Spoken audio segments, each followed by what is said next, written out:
கடவுள் கொடுத்திருக்கிற இந்த நல்ல தருணத்துக்காக நன்றி உணர்வோடு மகிழ்ச்சியோடு கரியதோர் முகத்தை ஒத்த கற்பகத்தை கைத்தொட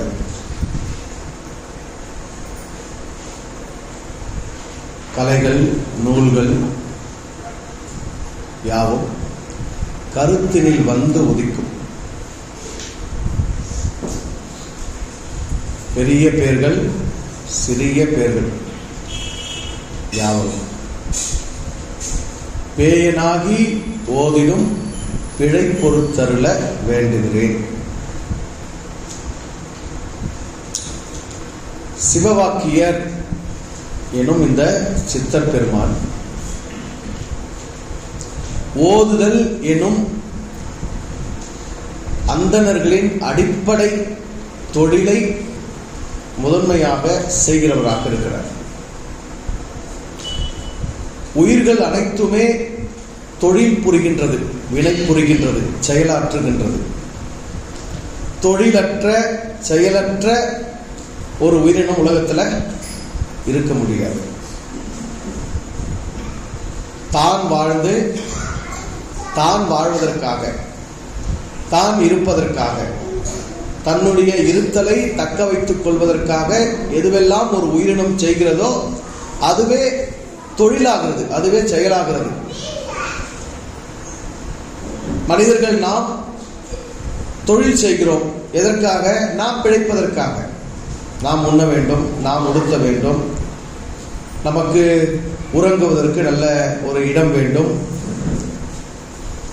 நமக்கு பல தேவைகள் இருக்கிறது, உறவுகளோடு உறவாடுகிறோம், பல உடைமைகள் வேண்டியதாக இருக்கிறது. அதற்காக நாம் தொழில் செய்கிறோம். தொழிலற்று உயிரினம் எதுவும் இந்த உலகத்தில் வாழ்ந்துவிட முடியாது. அவ்வாறு அந்தணர்கள் என்று அறியப்பட்ட அறத்தின் மேன்மை மக்களாக வாழ்ந்த ஒரு கூட்ட மக்களுக்கு அருத்தொழில் வகுக்கப்பட்டிருந்தது. அந்த அருத்தொழில் என்பது ஓதல் ஓதுவித்தல், வேண்டல் வேட்பித்தல், ஈதல் ஏற்றல் என்பவை அருத்தொழிலாக இருந்தது. அதிலே முதன்மை தொழிலாக ஓதுதல். இப்போது நான் செய்து கொண்டிருப்பது ஓதுதல், உபதேசம், போதனை, உண்மை, அறிவு, ஞானம், புரிந்து கொள்ள வேண்டியவைகளை நான் உங்களுடைய செவிகள் கேட்க ஓதிக்கொண்டிருக்கிறேன். இது ஓதுதல் தொழில். அவ்வாறு இவர் என்ன சொல்லுகிறார் என்றால், கரியதோர் முகத்தை ஒத்த கற்பகத்தை கை தொழும்போது, கற்பகம் என்றால் கற்பக விருட்சம் என்று சொல்வார்கள், கேட்டதையெல்லாம் கொடுக்கும் சொல்வாங்க. நாம் என்ன விரும்புகிறோமோ, நாம் எதை நாடுகிறோமோ, நமக்கு என்ன தேவையோ அதை நமக்கு கொடுக்கக்கூடிய ஒன்று நம் உடலில் நம்மை படைத்த இறைவனால், இறைவனாகவே, இறை பொருளாகவே, மெய்ப்பொருளாகவே நம் உடலில் வைக்கப்பட்டிருக்கிறது. அதுதான் சிறப்பான ஒன்று. நம் உடலில் நாம் சுமந்து கொண்டிருக்கிறோம். அதனை கைத்தொட வேண்டும் என்று நாம் கடந்த வாரம் சிந்தித்தோம். அவ்வாறு கைத்தொடும் போது கலைகள், நூல்கள், ஞானம் கருத்தினில் வந்து உதிக்கும் என்கிறார். என்ன சொல்றாரு? கலைகள், நூல்கள், ஞானம் கருத்தினில் வந்து உதிக்கும். ஒரு கருதுகோளோடு வாழக்கூடிய தன்மையில் படைக்கப்பட்டிருக்கிற ஒரே உயிரினம் மனித உயிரினம் தான்.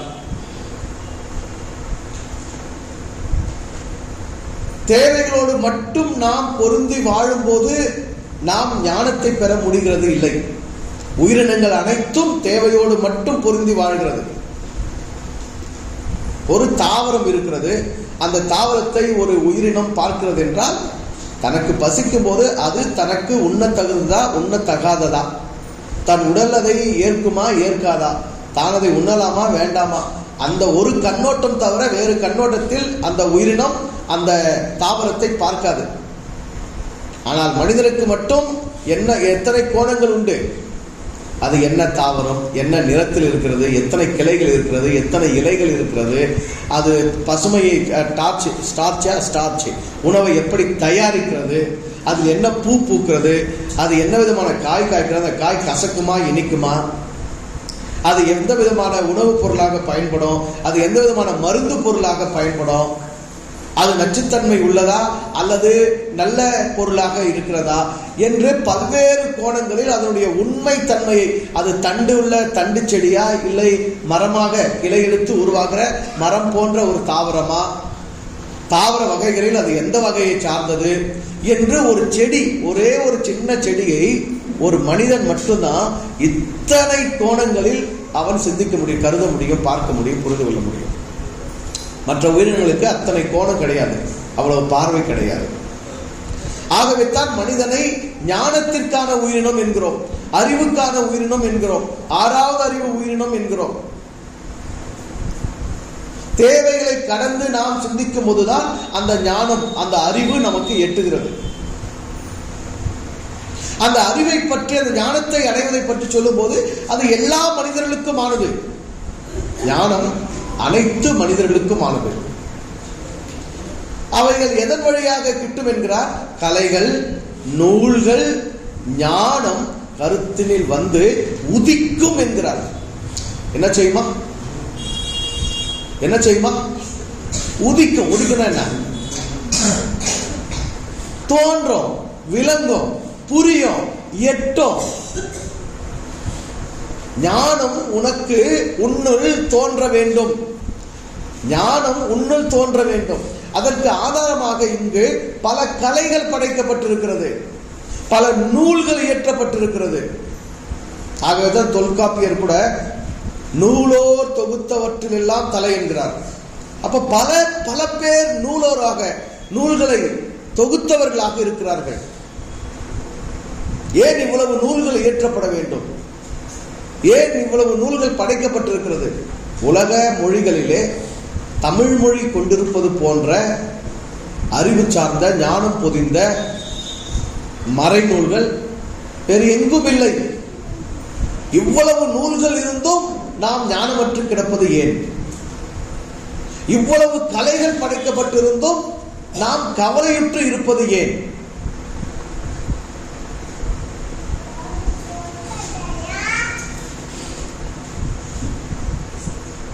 கலைகளில் சிறந்து விளங்குவதற்கான வாய்ப்பு மனித இனத்துக்கு இருக்கிறது. நூல்களை படித்து பெற வேண்டிய அறிவையும் பெற வேண்டிய ஞானத்தையும் பெறுவதற்கான ஏராளமான பொக்கிஷம், புதையல்கள் நம்மிடத்தில் கொட்டி கிடக்கிறது. உன்னுள் ஒரு கற்பகம் இருக்கிறது, அது உனக்கு வேண்டிய ஞானத்தை அருள வல்லது. நீ படிக்கும் நூல்களில், நீ எடுக்கும் பயிற்சிக்கும் கலைகளில் உன்னை வித்தை அடைந்தவனாக, தேர்ந்தவனாக, ஞானம் உள்ளவனாக, கலைகளில் சிறந்தவனாக உருவாக்கக்கூடியது. கவனத்தோடு கலைகளை பழகும் போது, கவனத்தோடு நூல்களை படிக்கும் போது நம்முடைய கருத்தினில் நம்மை ஞானமுள்ளவன் ஆக்கத்தக்க சிந்தனைகள் தன்னாலேயே தோன்றும் என்கிறார். அவைகள் தானாகவே உன்னில் உதிக்கும் என்கிறார். அவ்வாறுதான் அவருக்கு உதித்திருக்கும்ல. அரிய முகத்தை ஒத்த கற்பகத்தை கைத்தொழ கலைகள், நூல்கள், ஞானம் கருத்தினில் வந்து உதிக்கும்னு ஒருத்தர் சொல்லிக் கொடுக்கிறாருன்னா அவருக்கு என்ன நடந்திருக்கணும்? அவருக்கு என்ன நடந்திருக்கணும்? அந்த ஞானம் அவருள் உதித்திருக்க வேண்டும். புரியுதா இல்லையா? அவருள் அந்த ஞானம் உதித்ததினால்தான் உனக்கும் உதிக்குங்கிறாரு. எனக்கு உதிச்சதே உனக்கு என்ன செய்யும்? உதிக்கும். உதிக்க வேண்டும் என்கிற விருப்பம் இருக்கணும் தானே. எனக்கு ஞானம் உதிக்கணும். எனக்கு என்ன உதிக்கணும்? ஞானம் உதிக்கணும். நான் கலைகளில் தேரணும், நான் நூல்களில் உள்ள கருத்துக்களை உள்வாங்கணும் என்கிற விருப்பத்தோடு செயல்படும் போது, விருப்பத்தோடு கைத்தொழும் போது, விருப்பத்தோடு அந்த மெய்ப்பொருளை நாம் கவனிக்கும் போது, அந்த மெய்ப்பொருளோடு நாம் இணைந்திருக்கும் போது ஞானம் கருத்தினில் வந்து உதிக்கும். மரபு சார்ந்தே நாம் ஞான பரம்பரையினர், ஞானத்திற்கான உயிரினம். நாம் ஞானமற்று வாழக்கூடாது. எப்படி வாழக்கூடாது? ஞானமற்று வாழக்கூடாது. கலை ஒன்று நம் கையில் இல்லை என்றால் நாம் கவலை தோய்ந்த மனிதர்களாக வாழ்ந்து கொண்டிருப்போம். கலை ஒன்று நாம் கையில் இருந்தால் நாம் களிப்பு நிறைந்த மனிதர்களாக, கலகலப்பு நிறைந்த மனிதர்களாக வாழ்வோம். ஒரு மனிதனை கவலையோடு வாழச் செய்வதோ களிப்போடு வாழச் செய்வதோ அவன் பழகி இருக்கிற கலை, அவனுக்கு கலை இருக்கிறதா இல்லையா? கலை என்பது நம்முடைய திறனோடு சம்பந்தப்பட்டது. ஞானம் என்பது நம்முடைய அறிவோடு சம்பந்தப்பட்டது. நம்முடைய திறனை முழுமையாக வெளிக்கொண்டு எது ஒன்றுதான்? கலை ஒன்றுதான். ஒரு கலையா இருக்கிறது, ஒரு கலையா இருக்கிறது.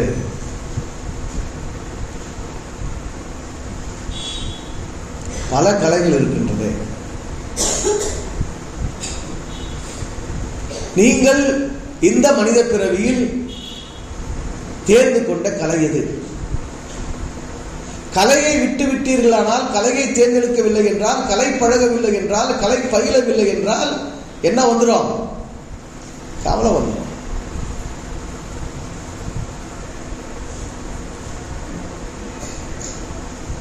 வேலைகள் எல்லாம் கலை கிடையாது. வேலை வேறு, கலை வேறு. வேலை பிழைப்புக்கானது, கலை உயிர் இருத்தலுக்கானது. கலை என்னது? உயிர் இருத்தலுக்கானது.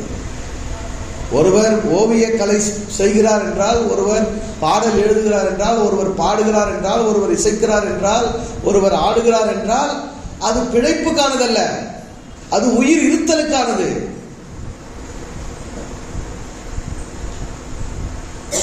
மற்ற உயிர்களுக்கு பிழைத்தல் இருக்கிறது, ஆனால் கலை கொண்டு கழித்தல் இல்லை.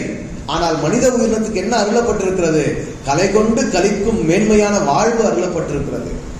ஆகவே எந்த காலத்திலும் எந்த சூழலிலும் உங்களுடைய கலையை நீங்கள் விட்டுவிடக்கூடாது. கலையை விட்டுவிட்டால் கலை இழந்த மனிதர்கள் ஆகிவிடுவீர்கள். கலையை விட்டுவிட்டால் கலை இழந்த மனிதர்கள் ஆகிவிடுவீர்கள். நீங்க பாடிட்டே இருங்க, ஆடிட்டே இருங்க, வரைஞ்சிட்டே இருங்க, எழுதிட்டே இருங்க. ஏதோ ஒரு கலையில் நீங்கள் ஈடுபட்டு கொண்டே இருந்து பாருங்கள். உங்கள் இளமையும், உங்கள் மனதின் தெம்பும், உங்களுடைய உற்சாகமும், உங்களுடைய ஊக்கமும், உங்களுடைய செயல்திறனும், வாழ்வின் மீதான நம்பிக்கையும் உங்களில் உறுதிப்பட்டு கொண்டே இருக்கும். ஆனால் கலையை விட்டு விட்டு பாருங்கள், முகம் கலை எழுந்துரும், மனம் கலை எழுந்துரும், உறுதி எழுந்துருவீங்க, தளர்ந்து போயிடுவீங்க. தன்னாலேயே கவலை வந்து மனதில் பற்றி கொள்ளும். ஆகவே தான் பிள்ளைங்க படிக்கும் போதே அவர்களை கலைகளில் பழக்குவீங்கள். தமிழ் மரபு என்பது பல்வேறு கலைகளை படைத்து கலைகளில் இந்த சமுதாயத்தை பழக்கிய ஒரு சமூகம்.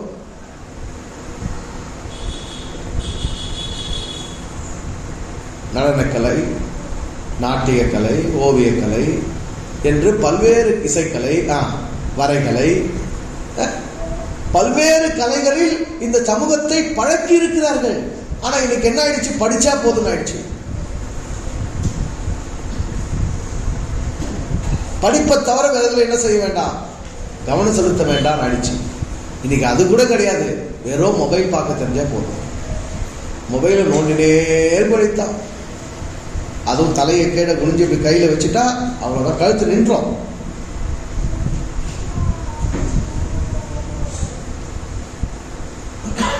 ஏற்கனவே ஆர்டிசம் என்று சொல்லப்படுகிற மன வளர்ச்சி குன்றிய குழந்தைகள் பிறப்பு நம் சமூகத்தில் அதிகரித்துக் கொண்டிருக்கிறது. இப்போது ஏற்கனவே ஆரோக்கியமாக பிறந்த குழந்தைகள் என்ன நிலைக்கு தள்ளப்பட்டிருக்கிறோம்? மன வளர்ச்சி குன்றிய நிலைக்கு தள்ளப்பட்டிருக்கிறார்கள். ஒரே காரணம் என்ன தெரியுமா? செல்போனை கையில கொடுக்கிறது தான். அரண்டாலும் பரவாயில்ல, அடப்பிடிச்சாலும் பரவாயில்ல, அழுதாலும் பரவாயில்ல, என்ன பண்ணாலும் பரவாயில்ல, கொடுக்க மாட்டேன்னு உறுதியா இருக்கிற பெற்றோர்கள் உங்க பிள்ளைகளை காப்பாத்துறீங்க. என்னங்க பண்றது? என்ன சொன்னாலும் கேட்க மாட்டேங்கிறாங்க. அது கொடுத்தா தாங்க சாப்பிட்றான், அது கொடுத்தா தாங்க செய்யறாங்க, அது கொடுத்தா தாங்க கொஞ்சம் அமைதியா இருக்கிறாங்க, இல்ல தொந்தரவு பண்ணி தொலைச்சிடுறாங்க, வேற வழியே இல்லை, அதனால கொடுத்துடுறோம் அப்படின்னு கொடுக்குற பெற்றோர்கள் குழந்தைகள் என்ன பண்றீங்க? கொஞ்சம் கொஞ்சமா கொல்றீங்க.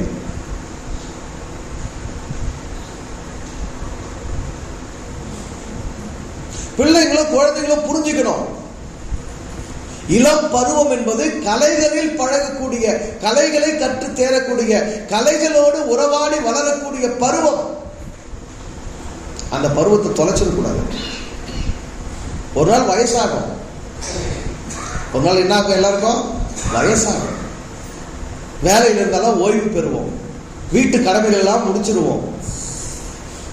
ஈஸி சேர்னு ஒன்று இருக்கும், சாஞ்சு உட்காந்துக்கிறதுக்கு, அதுல சாயக்கூடிய ஒரு நாள் வரும். அப்படி சாஞ்சிட்ட பிறகு உறவாடுறதுக்கு ஆள் இருக்க மாட்டாங்க.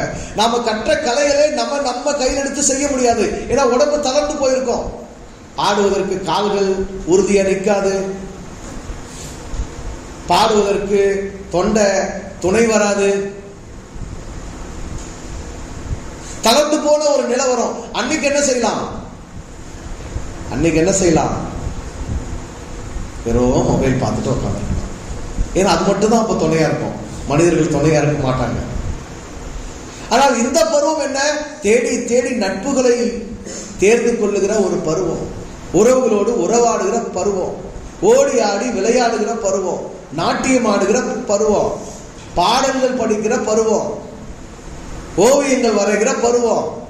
இந்த பருவத்தை இழந்து விடக்கூடாது. ஒரு பருவம் மீண்டும் என்ன செய்ய போறதில்ல, வரப்போறது கிடையாது. இன்னைக்கு நம்ம திட்டம் போட்டு எப்படி செயல்படுறாங்க தெரியுமா? பிள்ளைங்க 7-7:30 மொபைல் பார்க்குற நேரம், அதாவது பிரார்த்தனை நேரம், இறை வேண்டுதல் நேரம், இல்ல இந்த நேரம் அந்த நேரம், அதுக்கெல்லாம் எதுக்குமே நேரம் கிடையாதுங்க. திட்டமிட்டு ஒரு நேரம் ஒதுக்கி பிள்ளைங்க அவங்களா தங்களை உட்படுத்திக்கிட்டு ஒரு நேரம் ஒதுக்கி செயல்படுறாங்கன்னா அது எதுக்கு மட்டும்தான்? மொபைல் பார்த்து மட்டும்தான். அவனுக்கு 8-8, எனக்கு 8-9. அவனுக்கு 1/2 மணி நேரம் கொடுத்துல எனக்கு என்ன பண்ண 1/2 மணி நேரம் கொடு. இதை வேற எதுக்குமே கிடையாதுங்க. தன்னை சாப்பாட்டுக்கு கூட கிடையாது, இறைவனுக்கு நன்றி சொல்றதுக்கு, இறைவா இந்த நாளை கொடுத்தீங்க, நான் பள்ளிக்கூடம் போயிட்டு வந்தனே, நான் இன்னைக்கு ஆரோக்கியமா இருந்தனே, நல்லா சாப்பிட்டேனே, இன்னைக்கு நான் சந்தோஷமா இருந்தனே, என்னுடைய தோழர்களோடு இருந்தனே, இதை படிச்சனே, புதுசா அதை கத்துக்கிட்டனே, நன்றின்னு சொல்றதுக்கு ஒரு 5 நிமிஷம் அதுக்கெல்லாம் கூட கிடையாது. எதுக்கு மட்டும் நேரம் வகுக்கிறோம்? மொபைல் பார்த்து மட்டும். இந்த வேலை அந்த வேலை அது இதெல்லாம் செய்யறேன். ஆனா 9-9 என்ன பண்ணிடணும்? மொபைல் கொடுத்துடணும்.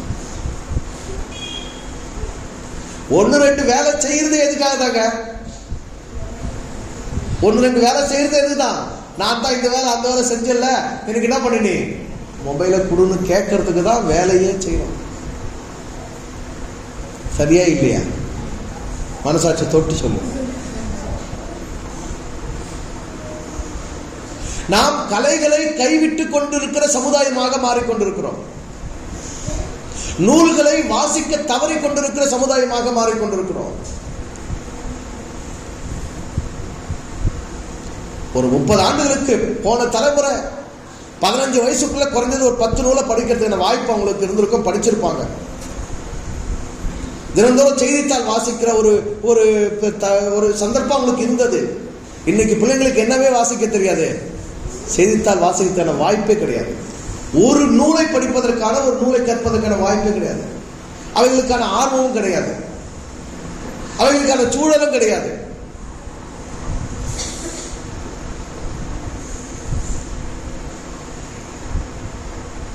பெற்றோர்களும் உறவுகளும் கூட பிள்ளைகளுக்கு நூல்களை பரிசளிப்பது கிடையாது. பார்த்துக்கிறீங்களா? நூல்கள் என்ன பண்றதில்ல, பரிசளிக்கிறது கிடையாது. 2006 எனக்கு திருமணம் ஆகும்போது எனக்கு நெருக்கமான ஒரு சில உறவுகள், நண்பர்கள் கிட்ட ஏற்கனவே சொல்லிட்டாங்க, எனக்கு கல்யாணத்துக்கு ஏதாவது கொடுக்கணும்னு நினைச்சீங்கன்னா தயவுசெய்து புத்தகங்கள் வாங்கி கொடுத்துருங்க. கல்யாண பரிசு மொய் இல்லை, தங்கம் இல்லை, புத்தகம் கொடுங்க அப்படின்னு கேட்டேன். ஆனா இன்னைக்கு பிள்ளைங்க எது மட்டும் வேணாம், புத்தகம் மட்டும் வேணாம், தொட முடியாது. ஏன்னா எந்த கருத்தையும் சிந்திக்க முடியல, எந்த கருத்தும் உதிக்கல. நூல் மீதான, நூல்கள் மீதான நாட்டம் இல்லை. நூல் என்ன ஏன் பேர் வச்சாங்க? புத்தகத்துக்கு நூல்னு ஏன் பேர் வச்சாங்க? நூல் என்பது ஒரு வரையறை செய்கிற ஒரு அளவுக்கான ஒரு பொருள். தச்சு வேலை செய்யறவங்க, மற்ற வேலைகள் செய்யறவங்க துல்லியமா அளக்கணும், அதை அளவீடு செய்யணும். எதை பயன்படுத்துவாங்க? நூலை பயன்படுத்துவாங்க. இங்க மேஸ்திரிங்க வேலை செய்யும் போது, கட்டடம் கட்டும்போது கூட எதை வச்சு முதல்ல அளவுக்கு குறியீடு செய்யறாங்க? நூல். நூல் கயிறு வச்சுதான் என்ன பண்றாங்க? அளவீடு குறியீடு. நூல் என்பது என்ன?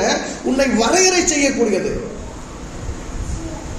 அளவீடுக்குள் உன்னை பொருத்தக்கூடியது. இதுதான், இப்படித்தான் என்று உண்மையை உணர்த்தக்கூடியது. ஆகவே அதுக்கு என்ன பேர் வச்சாங்க? நூல்னு பேர் வச்சாங்க. நமக்கான ஞானம் கலைகளிலும் நூல்களிலும் பொதிந்திருக்கிறது. கலை பழக பழக பழக உங்கள் கருத்தினில் ஞானம் உதிக்கும்.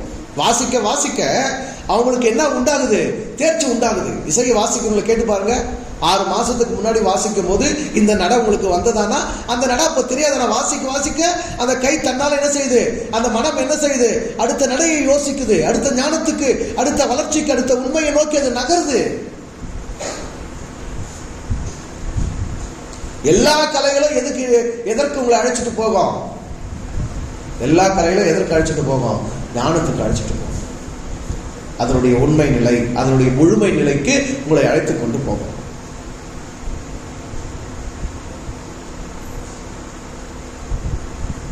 ஆக நேரத்தை நீங்க செலவிடுறீங்கன்னா அது எதற்காக இருக்க வேண்டும்? கலை பழகுவதற்காக இருக்க வேண்டும். கலை என்பது பிழைப்புக்கான ஒன்றல்ல, அது உயிர் இருத்தலுக்கானது. ஒரு மனித உயிரினம் மற்ற உயிரினங்களா வாழுதுன்னா அதெல்லாம் பிழைப்புக்காக இருக்குது, உயிர் வாழுது. ஆனா அந்த உயிர் வாழ்தலே அது பிற உயிர்களுக்கு என்ன கொடுக்குது? இன்பத்தையும் பலனையும் பயனையும் கொடுத்து உயிர் வாழ்ந்துட்டு இருக்குது. ஆனா மனித உயிரினம் வாழுகிறோம்னா நம்ம முகக்கலையையும் நம்ம மனக்கலையையும் எப்போதும் தக்க வைத்துக் கொள்வதற்கு நமக்கு என்ன வேண்டும்? கலை. நம்முடைய ஞானம் இன்னது என்பதை நாம் அறிந்து அனுபவிப்பதற்கு, நமக்குள் நம்முடைய கருத்தில் தேவையான ஞானம் உதிப்பதற்கு நமக்கு நூல்கள் வேண்டும். நான் ரொம்ப காலமா சொல்லிருக்கேன், நான் இவ்வளவு சுடிதார் வச்சிருக்கிறேன், இவ்வளவு சேலை வச்சிருக்கிறேன், நான் இவ்வளோ வளையல்கள் வச்சிருக்கிறேன், நான் இத்தனை கம்மல் செட் வச்சிருக்கிறேன், இத்தனை செருப்பு ஜோடி வச்சிருக்கிறேன். நல்லது, வச்சுக்கோங்க. ஆனா எத்தனை புத்தகங்கள் வச்சிருக்கிறீங்க? தனிப்பட்ட விதத்துல உங்களுக்கு இருக்கிற புத்தக சொத்து எவ்வளவு? நூல் சொத்து எவ்வளவு? சொல்லுங்க, உங்க நூல் சொத்து எவ்வளவு? 1 2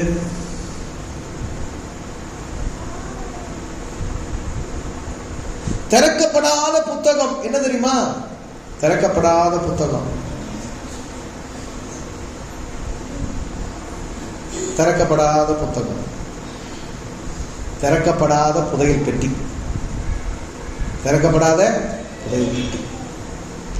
ஒரு ஞான பெட்டி இருக்கு, ஆனா என்ன பண்றதே இல்லை, அது நம்ம திறக்கிறதே இல்லை. என்ன சொல்றாரு? மனிதர்கள் ஞானம் உதிக்க பெற்றோராக இருக்க வேண்டும். அந்த ஞானத்தை உணர்த்தக்கூடிய நூல்களை அவர்கள் கற்க வேண்டும்.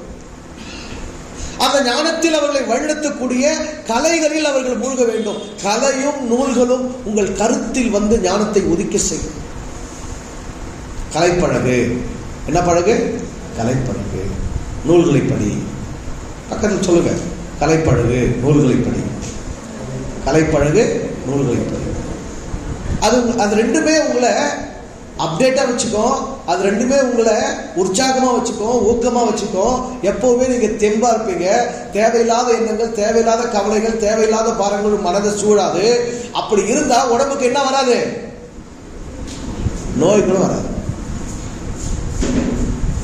பாருங்களா, நீங்க குறிப்பா எந்த தாய் எந்த பெண் கருவுற்று கர்ப்பவதியா இருக்கும் போது, பிள்ளையை சுமக்கும் போது ஆடல் பாடலோடு கலைகளோடு இருக்கிறாளோ அந்த புள்ள தன்னால அறிவா, ஞானமா, வீரியமா, உற்சாகமா, ஊக்கமா, தெம்பா வாழக்கூடிய பிள்ளையா பிறந்துடும்.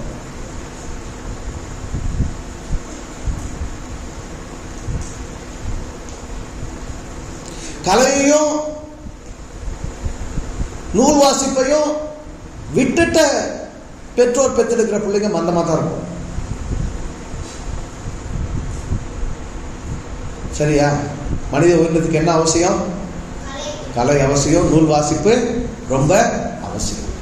நான் நீ சொல்றது அது இல்லை, ஆனால் நம்ம அதை சொல்லிட்டு இருக்கிறேன்.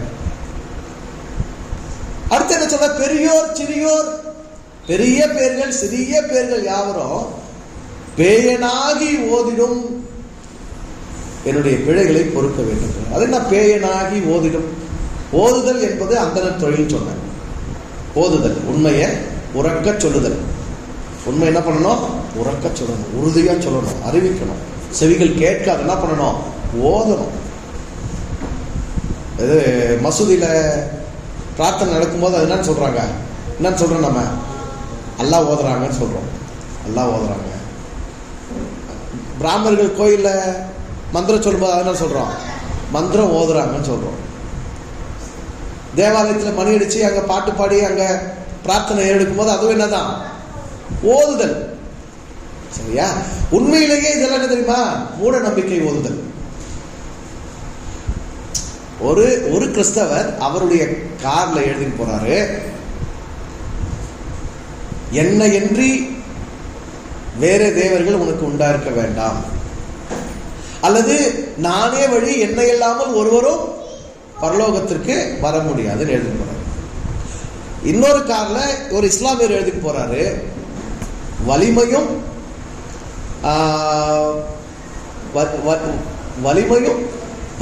செயல்திறனும் உடைய ஒருவர் அல்லாஹ்வை தவிர வேறொரு இல்லைன்னு எழுதி போறாரு. இவர் என்ன சொல்றாரு? இயேசுவை தவிர வேறொரு இல்லைன்னு எழுதி போறாரு. அவர் எழுதி போறாரு அல்லாஹ்வை தவிர வேறொருவர் இல்லைன்னு எழுதி போறாரு. இன்னொருத்தர் இருந்து வந்து அவர் எழுதி போவாரு முருகனை தவிர சிவனை தவிர வேறொருவர் இல்லைன்னு எழுதி போறாரு. இப்போ யார் உண்மையிலேயே? யார் உண்மை? எது உண்மை?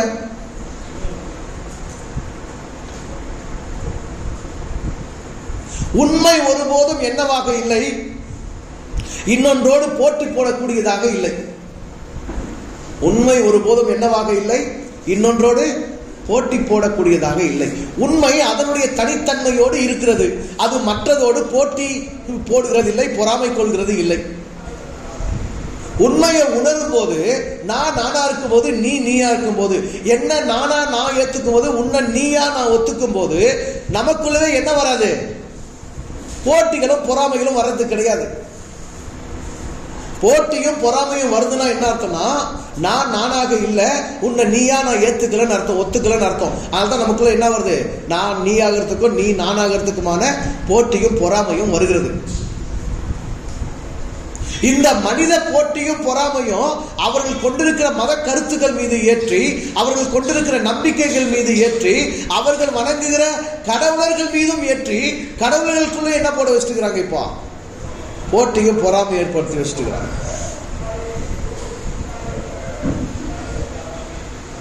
அதனால என்ன சொல்றாருன்னா, நான் ஓதுதலை செய்கிறேன், ஏனென்றால் ஓத வேண்டியது அவசியமா இருக்கிறது. மனிதர்கள் தீயோனாகி இருக்கிறார்கள், மூடர்களாகி இருக்கிறார்கள், சாதி சகதிகளில் மூழ்கி கிடக்கிறார்கள், மத பித்து கொண்டு அலைந்து கொண்டிருக்கிறார்கள், மனித தன்மையை இழந்திருக்கிறார்கள், இறை நெறி தவறி இருக்கிறார்கள். ஆகவே நான் உணர்ந்த கருத்தை, நான் உணர்ந்த ஞானத்தை, நான் பெற்ற அறிவை, நான் உணர்ந்து கொண்ட அனைத்து உண்மைகளையும் ஓதுகிறேன். நான் ஓத வேண்டியது இருக்கிறது. ஆகவே ஓதுதலை என் தொழிலாக நான் எடுத்துக் கொண்டிருக்கிறேன். சித்தர்கள் என்பவர்கள் யார்? ஓதுதலை தொழிலாக செய்தவர்கள். கருத்துக்களை ஓதினார்கள், ஞானத்தை ஓதினார்கள், அறிவை ஓதினார்கள், உண்மைகளை ஓதினார்கள். அண்டத்தை பற்றிய, பிண்டத்தை பற்றிய, வெட்டவெளியை பற்றிய, சூனியத்தை பற்றிய, சுடர்களை பற்றிய அத்தனை அறிவையும் அவர்கள் இந்த உலகத்துக்கு என்ன பண்ணியிருக்கிறாங்க? ஓதி சென்றிருக்கிறார்கள். இப்போ எல்லா காலத்துக்கும் ஓதுவார்கள் அவசியமா இருக்கு. எல்லா காலத்துக்கும் யார் தேவைப்படுறாங்க? ஓதுவார்கள் தேவைப்படுறாங்க. எவ்வளவு ஓதினாலும் சில உள்ளங்கள் தான் உண்மையை உணர்ந்து கொள்கிறது. ஆனாலும் ஓத வேண்டியது அவசியமாக இருக்கிறது. அப்படியே ஓதும் போது என்ன சொல்றாங்க? பேயனாகி ஓதுகிறேங்கிறாரு. ஓதுதல் ஒரு செயல், ஓதுதல் ஒரு தொழில். அந்த செயலை அந்த தொழிலை எப்படி செய்யறாரா? பேயனாகி ஓதுகிறார். அது என்ன பேயனாகி ஓதுதல்? பொதுவா நம்முடைய கருத்துல பேய்னா ஒரு இழிவு, பேய்னா ஒரு கெட்டது, சரிதானே? அதுதானே? ஆனா இங்க அந்த பேய் தன்மையை எதிர்க்கெடுத்து ஆளுகிறார் அப்படின்னா, பேய்க்கு உடம்பு கிடையாது. பேய்க்கு என்ன இல்லை? உடம்பு இல்லாத ஆன்மா நிலையை என்னன்னு சொல்றாங்க? பேய்னு சொல்றாங்க. இப்போ உடம்பு இல்லாம போச்சுன்னா என்ன? உடம்பு ஒரு உடைமை. உயிருக்கு, உள்ளத்துக்கு உடம்பு ஒரு முதன்மை உடைமை. உடம்புங்கிற உடைமை இல்லாம போனா அந்த உடம்பு சார்ந்த பிற உடைமைகள் இருக்க போறதில்லை. சரியா? புரியுதா உங்களுக்கு? உடம்பு ஒரு உடைமை, முதன்மை உடைமை. அந்த உடைமை, உடம்புங்கிற அந்த உடைமை இல்லாம போனா அந்த உடம்பு சார்ந்த உடைமைகள் தான் மற்ற. உணவு உடம்பு சார்ந்தது, உடை உடம்பு சார்ந்தது, இருக்கிற இடம் உடம்பு சார்ந்தது, நம்ம சுற்றி இருக்கிற உடைமைகள் பொருட்கள் எல்லாமே உடம்பு சார்ந்தது, உறவுகள் உடம்பு சார்ந்தது, இப்படி அனைத்துமே உடம்பு சார்ந்தது. அப்போ தான் என்கிற நிலையை விட்டு, தனக்கு என்கிற நிலையை விட்டு, தன்னுடைய உடம்பை விட்டு, தன்னுடைய உடம்புக்கான அத்தனை உடைமைகளையும் விட்டு ஒரே ஒத்த நோக்கத்தில் பேயாக செயல்படும் அந்த நிலையை எதற்கு சொல்லுகிறார் இவர்? ஓதுதலுக்கு எடுத்துக்கொள்கிறார். நான் ஓதுகிறேன். அதை எப்படி ஓதுகிறேன்? பேயனாகி ஓதுகிறேன். தீயா வேலை செய்யணும் குமார்னு சொல்றாங்கல்ல, தீயா வேலை செய்யணும் குமார் சொல்றாங்கல்ல, அது போல பேயா வேலை செய்யறது. எப்படி வேலை செய்யறது? பேயா வேலை செய்யறது. ஒரே நோக்கத்தில், அந்த நோக்கத்தில் செயல்படும் போது நான் என்பதில்லை, உடம்பு என்பதில்லை, அந்த உடம்புக்கான எந்த ஒன்றும் இல்லை. இப்படி பலர் வாழ்ந்திருக்கிறாங்க. இங்க சதானந்தர் ஐயா வந்தார்ல, அவர் புத்தகம் எழுதின அவருடைய அனுபவத்தை பத்தி சொல்லும் போது 3 நாள் பல்தைக்கு மறந்துடுவாராம், சாப்பிட மறந்துடுவாராம். ஏன்னா எழுதணுங்கிறதுக்காக, அந்த கருத்து கலந்துடக்கூடாதுன்றதுக்காக, அந்த ஒன்றில் மூழ்கி போய். ஏன் பாவனரை குறித்து சொல்லும் போது, தேவநாய பாவனரை குறித்து சொல்லும் போது அவர் புத்தகங்களுக்குள்ள மூழ்கிடுவாராம். இந்த பக்கம் அடுக்கி, இந்த பக்கம் புத்தகங்களுக்கு அடுக்கி எல்லாம் தேடிட்டு அங்கே இருந்து கிழமை தெரியாதான், நாள் பொண்ணு தெரியாதான், பசி தெரியாதான், பல் தேய்க்கிறது இல்லை, குளிக்கிறது இல்லையா, தூசி மாதிரி மொத்த புத்தகத்துல எல்லாம் குப்பையெல்லாம் மேல எல்லாம் அடைஞ்சு கிடக்குமா. 4 நாளைக்கு அப்புறம் அவங்களுக்கு தேடி என்ன சாப்பிடல, இப்படி பண்ணல, தட்டுக்கிட்டு ஏதாவது சொன்னாதான் அந்த உணர்வே வருமா. அப்ப தான் செய்யும் அந்த தொழிலில், தான் செய்யும் அந்த செயலில் மூழ்கி மறைந்து தான் தன்னுடைய உடம்பு, தன்னுடைய உடைமை என்பதை விட்ட அளவில் தீயா செயல்படுறாங்கல்ல, அதுக்கு பேர் தான் பேயனாகி ஓதுதல். ஏன் இந்த உலகத்துக்கு பேயனாகி ஓத வேண்டிய அவசியம் இருக்கு? எல்லாரும் தீயனாகி தீய நிலையில் மாறி போயிருக்கிறார்கள். சாதி ஒரு தீமை, அதை பிடித்து கொண்டிருக்கிறார்கள். மதம் ஒரு பித்து, அதை பிடித்து கொண்டிருக்கிறார்கள். யாருக்குமே அந்த சாதி சாக்கடையிலிருந்து வெளியே வரத்துக்கு என்ன இல்லை?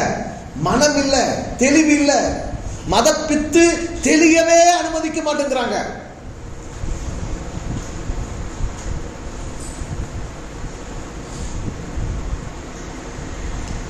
கிட்டத்தட்ட இதை 6 வருஷமா பேசிட்டு இருக்கிறேன். நான் 6 வருஷமா பேசிட்டு இருக்கிறேன். முந்த நாள் ராத்திரி சித்தாந்த பள்ளிக்கூடத்துக்கு போயிட்டு வரும்போது அம்மா சொல்றாங்க, ஆமா எனக்கு கூட அதே தான், எப்படியாவது ஏசாமி விட்டு போயிடக்கூடாது, சித்தாந்த அதுக்குள்ள எப்படின்னா வளர்த்தணும்ன்றாங்க. ஏன்?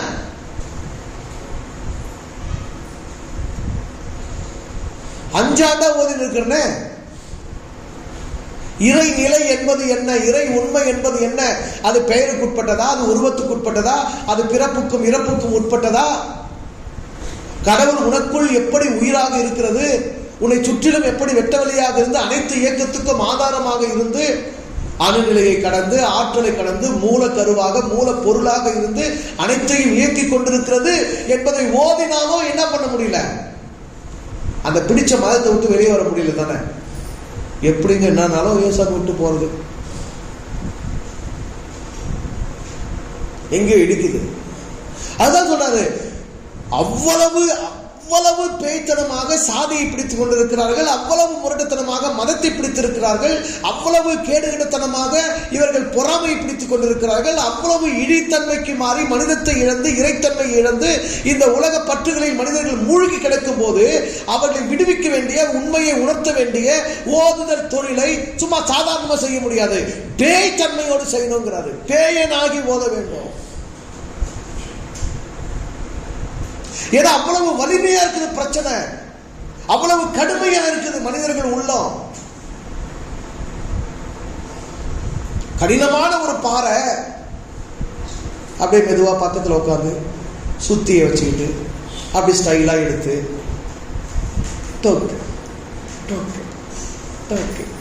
என்ன பண்ற, பாறையை உடைக்கிற. எதை உடைக்கிற? பாறையை உடைக்கிற. வலிக்க கூடாது, நோக கூடாது, பாறைக்கும் நோக்கூடாது, அடிக்கிற எனக்கு என்ன செய்யக்கூடாது, நோக்கூடாது. அப்படியே நுணுக்கமா லேசா மெதுவா. எத்தனை நாள் அடிச்சுட்டு இருப்ப? இன்னொருத்த வருவான், அந்த சுத்திய தூக்குவான், முழு பலத்தையும் போட்டு ஓங்கி அடி பல்லமா ஒன்று அடிப்பான். பாறை என்ன பண்ணும், ரெண்டாம் உடையும். கொஞ்சம் சாஃப்டா பேசுங்க, கொஞ்சம் பார்த்து நிதானமா மெதுவா பேசுங்க. எதுக்கு இவ்வளவு தீவிரமா பேசுறீங்க, எதுக்கு இவ்வளவு தீவிரமா செயல்படுறீங்க? கொஞ்சம் பக்குவமா, எப்படி கொஞ்சம் பக்குவமா செயல்படுங்க, கொஞ்சம் பக்குவமா பேசுங்க. அங்க என்ன இல்ல, எந்த செயலை செய்கிறேனோ, எதற்காக செய்கிறேனோ, அதை யாருக்கு செய்கிறேனோ அங்கே அந்த பக்குவம் இல்லை, அங்கே மெதுப்பட்ட நிலை இல்லை, அங்கே மென்மைத்தன்மை இல்லை, அது கடினப்பட்டு இருக்கிறது, அது இறுகி போயிருக்கிறது. ஆக இங்க என்னதான் தேவைப்படுது, பேயாட்டம் தான் தேவைப்படுது. நோய் முற்றி கிடக்கிறதுங்க, புண்ணு அழுகி நாரி கிடக்குது. இப்ப மெதுவா டிஷ்யூ பேப்பர் எடுத்து மெதுவா அப்படி மெதுவா தொடலாமா, போய் மெதுவா தொட்டு இருக்கலாமா? என்ன பண்ணுவாங்க, ஏதோ ஒரு திரவத்தை போட்டு அதை கழுவி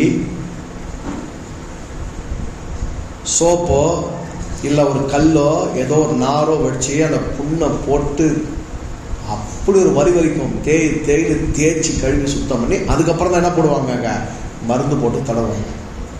அப்பதான் அந்த புண்ணு என்ன செய்யும், குணமாகும். அந்த புண் எவ்வளவு வலிமையானதோ, எவ்வளவு ஆழமானதோ, எவ்வளவு உறுதியானதோ அதை குணப்படுத்துவதற்கு செய்கிற செயல் அவ்வளவு உறுதியானதாக, வலிமையானதாக, முரட்டுத்தன்மை வாய்ந்ததாக இருக்கத்தான் வேணும். அடிமைப்பட்டிருக்கிற இந்த மாந்தர் இனம், சாதியில் சிக்குண்டு கிடக்கிற இந்த சமூகம், மத பேய் பிடித்து ஆடிக்கொண்டிருக்கிற மதி இழந்த இந்த மனிதர்கள், இவர்களை விடுவிக்க வேண்டும் என்றால் உன்னுடைய ஓதுதல் பேய்த்தன்மையில இருக்கணுமா வேணாமா? சாஃப்ட் டீலிங் வச்சுக்க முடியுமா? சாஃப்ட் டீலிங் வச்சுக்க முடியுமா? வீட்டிலேயே பிள்ளைங்களை மா எங்கம்மா இருக்கிற, என்ன செய்யற அப்படின்னா குரல் கொடுக்குறாங்க. என்ன செய்யறீங்க அம்மாங்களா அப்பாங்களா, என்ன செய்றீங்க?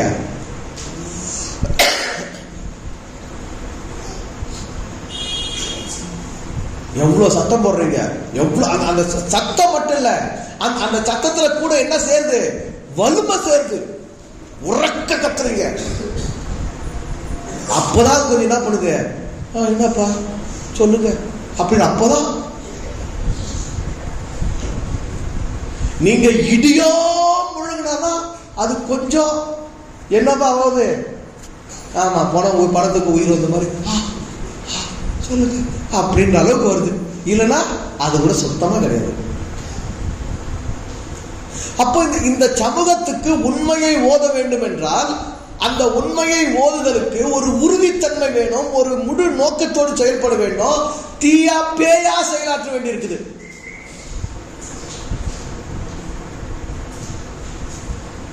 நீங்க கிறிஸ்தவ மதத்தை பத்தி பல உண்மைகள் தான் சொல்றீங்க, ஆனா இன்னும் கொஞ்சம் நாசுக்கா சொல்லுங்க, பார்த்து நிதானமா எழுதுங்க.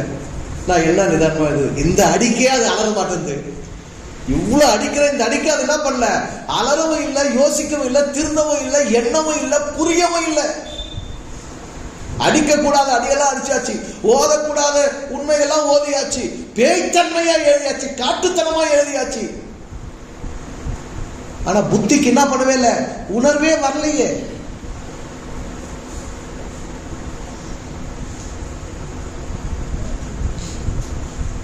இந்த 2000 ஆண்டு கிறிஸ்தவ வரலாற்றுல உலக மொழிகள்ல இந்த 5 ஆண்டுகள் கிறிஸ்தவத்தை பற்றி நான் எழுதியது போல வேற ஒருத்தர் எழுதியிருக்க வாய்ப்பு இல்லைங்க. வேணா மீண்டும் ஒரு முறை நான் எழுதியதெல்லாம் முகநூல் இருக்குது, எல்லாத்தையும் தேடி எடுத்து தொகுத்து ஒரு முறை வாசித்து பாருங்க, அப்ப தெரியும். நீங்க தனித்தனியா படிச்சதுனால சிலது உள்ள போயிருக்கலாம், புரிஞ்சிருக்கலாம், அதனுடைய கடுமை உணர்ந்திருக்கலாம், உணராம போயிருக்கலாம். மொத்தத்தையும் தொகுத்து ஒரு பார்வை படிச்சு பாருங்க, தெரியும். ஏன்னா அவ்வளவு மறுத்து போயிருக்கிறாங்க,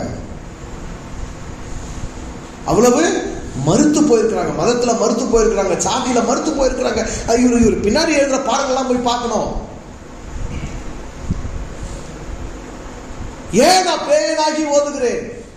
முழு தன்மை, முழு மூச்சாய், முழு வீச்சாய் செயல்படுதல். பேயனாகி ஓதுதல்னா முழு மூச்சாய், முழு வீச்சாய் செயல்படுதல். நமக்கு கூட இந்த உறுதித்தன்மை வேணும். படிச்சீங்கன்னா எப்படி படிச்சிடணும்? பேயனாகி படிச்சிடணும். ஒரு செயலை செஞ்சா அதை எப்படி செஞ்சிடணும்? பேயனாகி செஞ்சிடணும். ஒரு கலையை பழகினா எப்படி கத்துக்கணும்? பேயனாகி பழகிடணும். ஒற்றை நோக்கம். உடம்பு இருக்கிறவங்களுக்கு தாங்க பல நோக்கம், பல செயல்பாடு, பல தேவை. பேய்க்கு ஒரே நோக்கம் தான், அது விருப்பத்தை நிறைவேற்றிக்கணும், அவ்வளவுதான். பேய்க்கு எத்தனை நோக்கம் தான்? ஒரே நோக்கம் தான். அப்போ நீங்க உண்மையிலேயே செயல் வீரரா விளங்கணும், வித்தை வீரரா விளங்கணும், ஞானத்தில் சிறந்து விளங்கணும். அப்படின்னா உங்க செயல் என்ன இருக்கணும்? உங்க செயல் என்ன இருக்கணும்? பேய்த்தன்மை. ஒற்றை நோக்கோடு செயல்படணும், உறுதியாக செயல்படணும். ஏனோ தானே செய்யக்கூடாது. எதையும் என்ன பண்ணக்கூடாது? ஆமா, ஏனோ தானே செய்யக்கூடாது. ஏதோ படிக்கிறேன்னு படிக்கிறது, ஏதோ பள்ளிக்கூடம் போறேன்னு போறது, ஏதோ புத்தகம் வாசிக்கிறேன்னு வாசிக்கிறது, ஏதோ பாடுறேன்னு பாடுறது, ஏதோ வாசிக்கிறேன் இசைக்கிறேன்னு இசைக்கிறது. இல்ல இல்ல, சித்தார்த்த அந்தோனி பிரதர் என்ன ஆயிடுறாங்க? அப்பப்பா என்னங்க ஆயிடுறாங்க? பாடுறவங்க திணற அளவுக்கு பேய் ஆயிடுறாங்க. பாத்தீங்களா? ஆகிறாங்களா இல்லையா?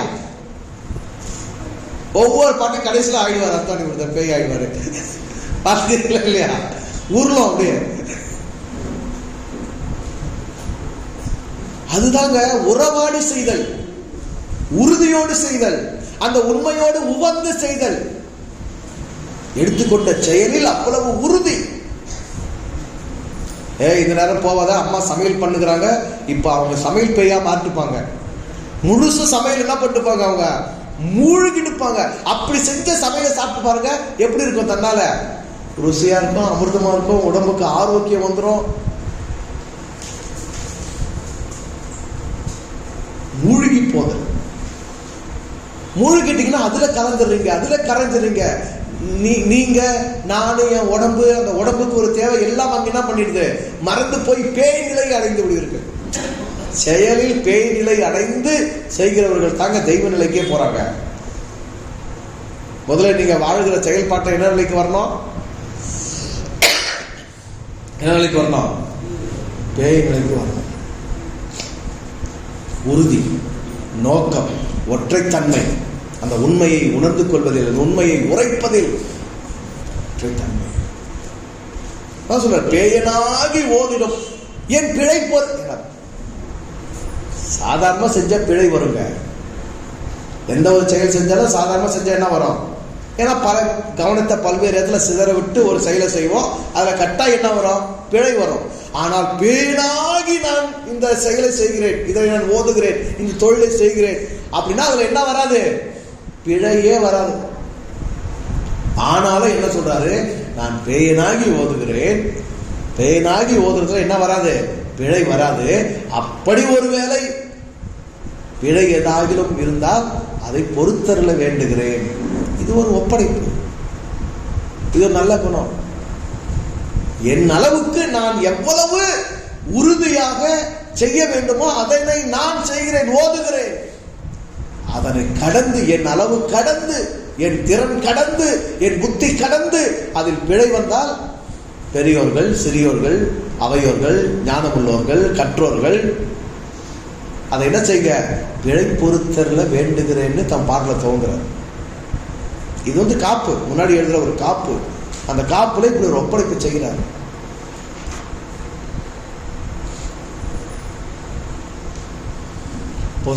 செயல்கள் உன்னதமானவைகள். நம்ம பிறந்ததே எதுக்கு தான்? எதை செய்யறதுக்கு தான் பிறந்திருக்கணும். நான் செய்ய வேண்டியதெல்லாம் செய்து முடிப்பதுதான் என் வாழ்க்கையின் நிறைவு. அப்படி நான் எதை செய்தாலும் அதை பேய்த்தனமா செய்யணும், காட்டுத்தனமா செய்யணும். செய்யும் போது நான் இருக்கக்கூடாது. அந்த செயல்ல நான் என்ன பண்ணிடணும்? கலந்துடணும், கரைஞ்சிடணும்.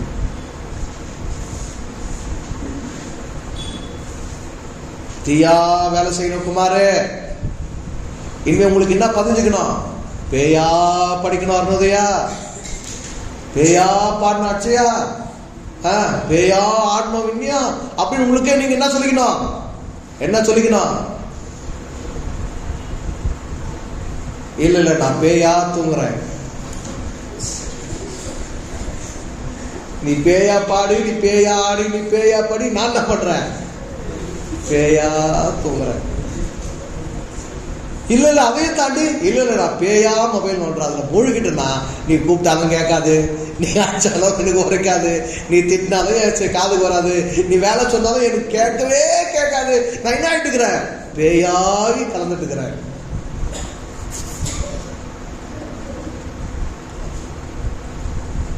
புரிஞ்சுக்கோங்க, வாழ்க்கை ஒரு அரிய சந்தர்ப்பம். வாழ்க்கை ஒரு அரிய சந்தர்ப்பம். அரிதானவைகளை அறிவதற்கான சந்தர்ப்பம். அரிதானவைகளை படைப்பதற்கான ஒரு சந்தர்ப்பம். நாம ஒரு ஆண் பெண் இணைந்து பெற்றெடுக்கும் பிள்ளை கூட அதன் வழியில், அதன் நோக்கத்தில், அதன் செயலில், அதன் பிழைப்பில் வாழ்ந்து போய்விடும். பொதுவா பிள்ளைங்களை எதுக்கு பெற்றுக்கிறோம் சொல்லுவாங்க? பேர் சொல்லும் பிள்ளை. நாங்க என்ன சொல்லும்? பேர் சொல்லும் பிள்ளை. அதுவும் பெண் பிள்ளைங்க பிறந்தா அது அடுத்த குடும்பத்தை வாழ வைக்க போது, அடுத்த குடும்பத்தை தலைக்கு வைக்க போது, அடுத்த சந்ததியை பெருக்க போது, நமக்கு என்ன அதுல வரப்போகுது? ஆம்பளை புள்ள பேர் சொல்றோம் நாங்க. இப்ப ஆம்பளை புள்ள என்ன சொல்றது கிடையாது, பேர் சொல்றது கிடையாது. ஏன்னா உலகம் எப்படி ஆயிடுச்சு? நான் மட்டும் எங்க அப்பா அம்மா விட்டு எல்லாத்தையும் விட்டு உன் குடும்பத்தை, உன் சந்ததியை, உன் தலைமுறையை செழிக்க வைக்கிட்டு வரணும். நீ மட்டும் உங்க அப்பா உங்க அம்மா அப்படின்னு ஓட்டிட்டு கிடைப்பா. நீ என் கூட சேர்றா, அவங்கள வேணாம் இவங்கள வேணாம், நாம என்ன பண்ணலாம்? நாம என்ன செய்யலாம்? தனி கொடுத்து மாட்டி தனி பேரன்களை நாட்டலாம். அப்படின்லாம் ஆயிட்டாங்க இன்னைக்கு. அப்ப எது இந்த பூமியில் உங்கள் புகழை, உங்கள் பெயரை, நீங்கள் உங்களுடைய இருப்பை, நீங்கள் இருந்ததை, நீங்கள் வாழ்ந்ததை, நீங்கள் பிழைத்ததை, எது இந்த பூமியில் நிலைநாட்டும்? உங்களுடைய செயல்கள், உங்களுடைய படைப்புகள். உங்கள் உயிர் விந்தணுவில் இருந்து பிறப்பெடுப்பது மட்டும் உங்கள் பிள்ளை அல்ல, உங்கள் சிந்தனை அணுவில் இருந்து பிறப்பதும் உங்கள் பிள்ளைகள் தான். புரியுதா உங்களுக்கு? உங்களுடைய விந்தணுவில் இருந்து தோன்றுவது மட்டும் உங்கள் பிள்ளைகள் அல்ல, உங்கள் சிந்தனை அணுவில் இருந்து தோன்றுவதும் என்னதான்? உங்களுடைய பிள்ளைகள் தான். இந்த பிள்ளையை பெற்றெடுத்துக்கு கல்யாணம் பண்ணணும், ஒரு ஆணுக்கு ஒரு பெண், ஒரு பெண்ணுக்கு ஒரு ஆண்லாம் தேவை, நிறைய செயல்பாடுகளா இருக்குது. ஆனா சிந்தனையிலிருந்து பெற்றெடுத்துக்கு என்ன வேணும்? நீ பிறந்திருந்தாவே போதும். எந்த வயசுலையும் பெற்றெடுக்கலாம், எந்த வயசுலையும் செயல்களை படைக்கலாம், எந்த வயசுலையும் கலைகளை படைக்கலாம். எந்த வயசுல நூல்களை வடிக்கலாம், எந்த வயசுல ஞானத்தை பெற்றெடுக்கலாம்? முடியுமா முடியாதா? செயல் பிள்ளைகளை பெற்றெடுக்க வேண்டும், செயல்களை விட்டு விட்டு செல்ல வேண்டும். அந்த செயல்கள் வீரமானதாக, தீரமானதாக, உறுதியானதாக இருக்க வேண்டும். உண்மையை நோக்கிய செயல்களாக அவைகள் இருக்க வேண்டும். அதற்கு பேயா செயல்படு.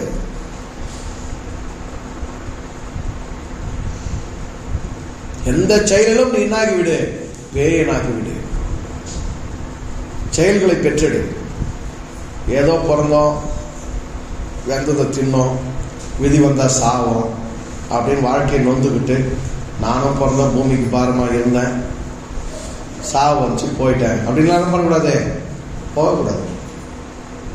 அப்படி போறதுக்கான மரபுல நீ வரல, அப்படிப்பட்ட உயிரினமா நீ வரல.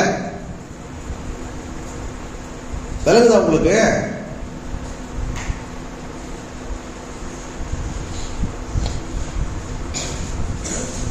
சிவவாக்கியருக்கு பொண்டாட்டி யாரு? எத்தனை பிள்ளைங்க?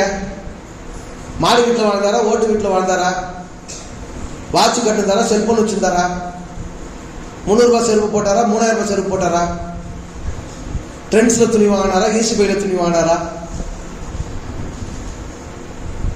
கூலிங் கிளாஸ் போட்டுருந்தாரா, கூலிங் கிளாஸ் இல்லாம இருந்தாரா, சைக்கிளில் போனாரா, பைக்கில் போனாரா, கார்ல போனாரா? ஏதாவது தெரியுமா? ஏதாவது இருக்குதா?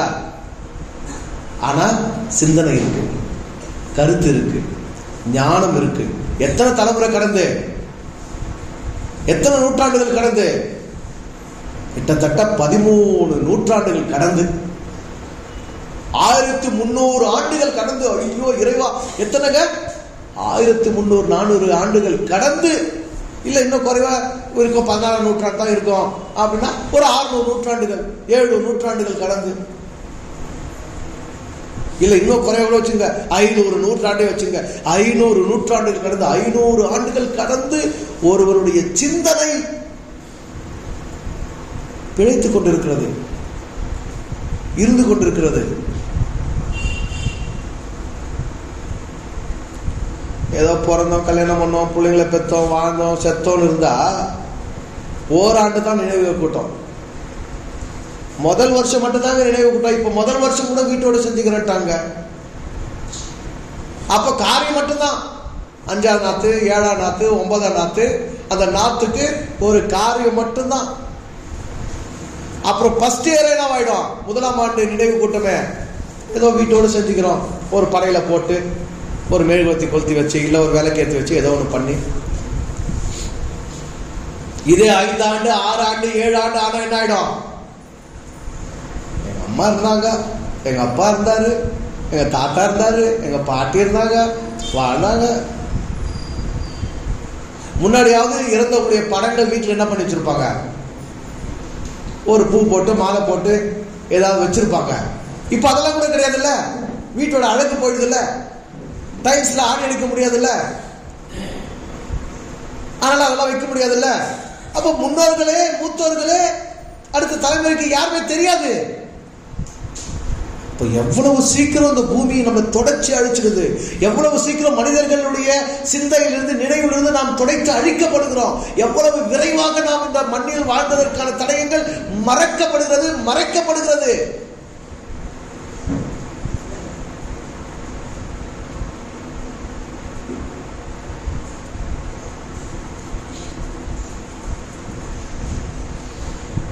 இப்போ பிள்ளைங்க அப்பா அம்மா ஸ்டைலாகவும், பணக்காராகவும், கௌரவமாகவும், அந்தஸ்தாகவும் அவங்க நினைக்கிற வகையில் இல்லைன்னா பள்ளிக்கூடத்திலே எங்கள் அப்பா எங்கள் அம்மான்னு சொல்லிக்கிறதுக்கு தயங்குறாங்க.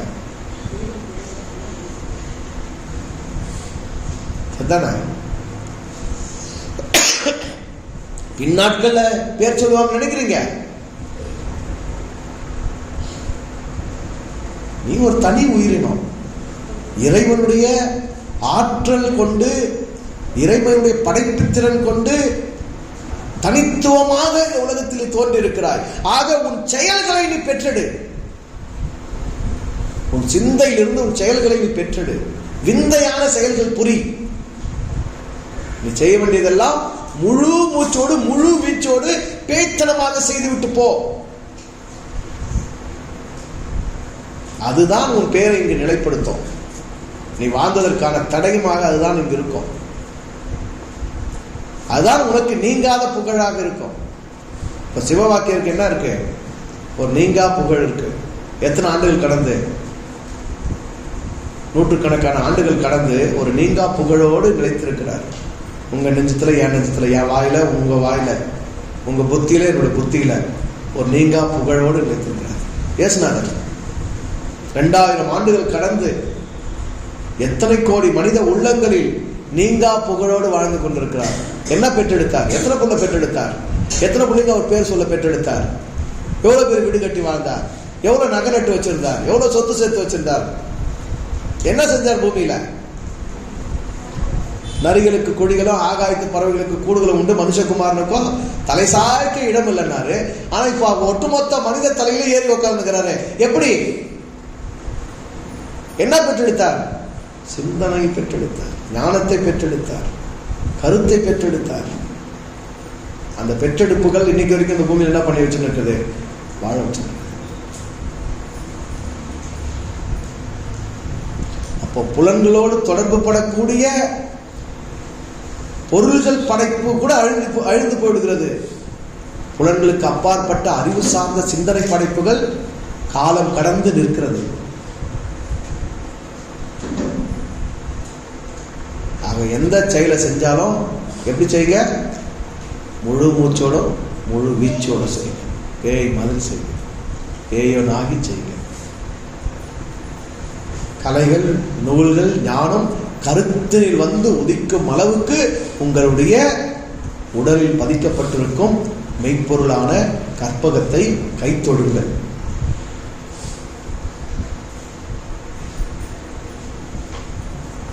பிழையற்று இருங்கள், ஆனால் பிழை பொறுத்தருள வேண்டும் மனப்பான்மையோடு இருங்கள். எந்த ஒரு செயலையும் பிழையற்று செய்யுங்க. ஒருவேளை பிழை இருந்தால் மன்னிச்சுக்கோங்கன்னு கேட்கிற அந்த பெருந்தன்மையோடு, ஒப்படைப்பு தன்மையோடும் இருங்க. புரிஞ்சுக்கோங்க. நல்லா இருங்க, சந்தோஷமா இருங்க. தொடர்ந்து அடுத்த வாரம் சந்திக்கலாம். வாழ்த்துக்கள்.